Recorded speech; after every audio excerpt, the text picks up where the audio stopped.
Well, and once you start delving into some of the details of these polls, like firstly that media consumption thing I spoke about, in the Fox News poll, what's the most important issue, according to people, even after the change in candidate? Immigration. Then daylight second, then it was inflation first, then daylight, then immigration, then we start getting down to single digits. So the issues are still on Trump's side, the betting market's still on Trump's side, the capacity to fight back well and truly there.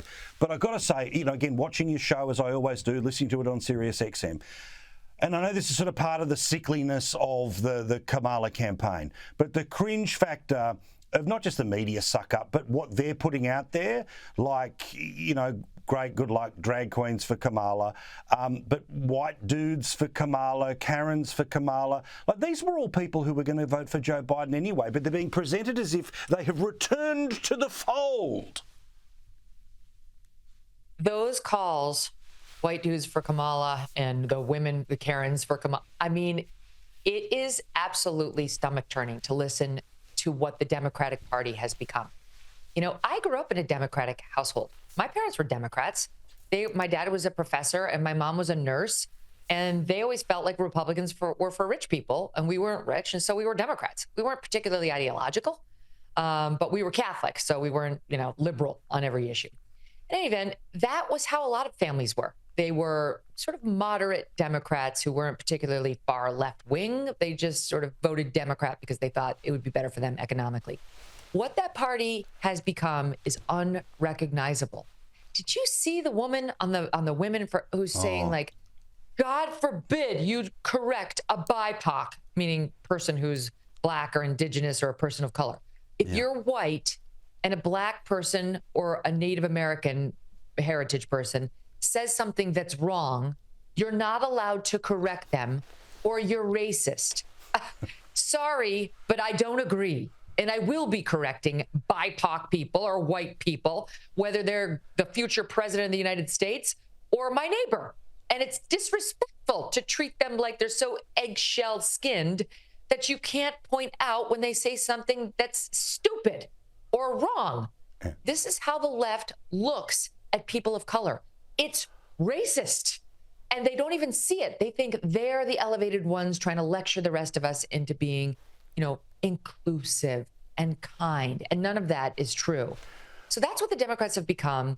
And as I point out, the party that is parading, naked trans people on the White House lawn. Some guy in our nuclear department who was stealing women's luggage so he could wear our dresses. Yeah. Some guy who's parading himself out there as like the first female to be a part of the HHS cabinet. No, he's a man who lived 55 years as a man and then declared himself a trans person and now wants to trans your kids. There's nothing normal or non-weird, to steal their term, about any of this.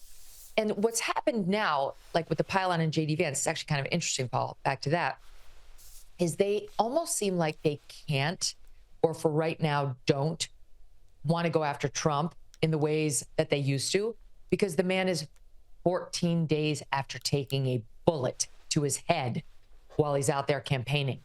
And so they almost, you can sense, feel a little bit chagrined about unleashing their cannons on him in the way they have in the past. Hitler, racist, misogynist, all the things. They're kind of holding their fire a bit because he took actual fire. He's still got a scar on his ear. And so they seem to be turning it all on J.D. Vance as like the stand-in for Donald Trump. I just don't think that's going to work. I don't think people don't vote for a ticket because of the vice presidential nominee. Trump remains the 800-pound gorilla in the race. And Trump, I think, will define this race one way or the other, right? Still, whether it's Kamala across from him or Joe Biden across from him. And all they've done by subbing in candidates is even out things. They were hemorrhaging because of Joe Biden for good reason. And now we've gotten back to stasis, where really Trump will wind up defining this race one way or the other. And the Democrats, their hatred for him will also define the race, right? There are more and more who are open-minded to Donald Trump because of the economy, because of immigration. And we've got, 90 plus days to figure out just how strong the feelings are on him.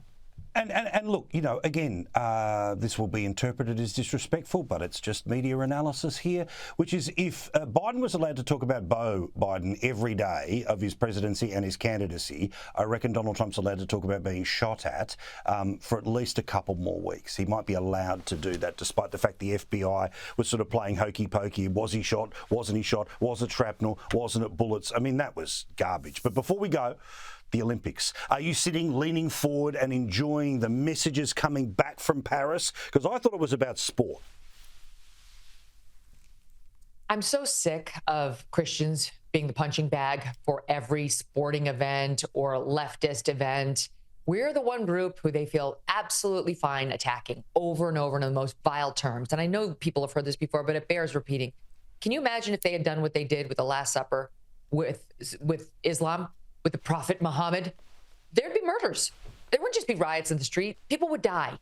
But you can take aim at Catholics and Christians because we're godly people who aren't going to take to the streets and shed blood over this kind of disrespectful, blasphemous depiction of the things that are important and sacred to us. It's absolutely disgusting. And you know what's such a joke is like they do this and parade all these naked, disgusting people. One guy actually showed a testicle. Okay. I don't need to see somebody's testicle when I'm watching the opening of the games with my children. Keep your testicles in your pants. They parade all of this out there trying to be inclusive. Inclusive of whom? The LGBTQ crowd, that's who you want to send a message to, which is what, less than 10% of the average world population. What about Christians? How about the billions of Christians that are, you don't want to send anything to them saying, we appreciate and respect you too? And by the way, it's Paris, France. I don't think that the LGBTQ crowd is feeling ignored or loathed. That's a crowd that's, had representation there on the stages of the cabarets for decades. They don't need any particular messaging. And so I do think the one upshot of having stuck the finger in the eye yet again of not just the Christian right, but the Christian community globally is as we go into an election year here in America, it gives the Christian voters yet another reason to consider whether they want to back these leftists who do not share the same values or worldview as just the normies who are remaining in America and worldwide. I'm disgusted by it. I'm disgusted by the fact that I've got to watch men parading as women, not just in the opening ceremonies, but in the games themselves. And I think at this point, my only prayer is that no female athlete who's actually competing over there, because keep in mind, the IOC said it's up to the individual sport to determine whether a man can compete as a woman, gets hurt. That's what I want to avoid seeing. It's one thing you pull your calf on the sideline when you're Simone Biles competing for USA Gymnastics. It's quite another when you're going into the boxing ring as an actual female and you got to face somebody who's got more testosterone than you do, Paul, out there trying to punch you in the face as a female.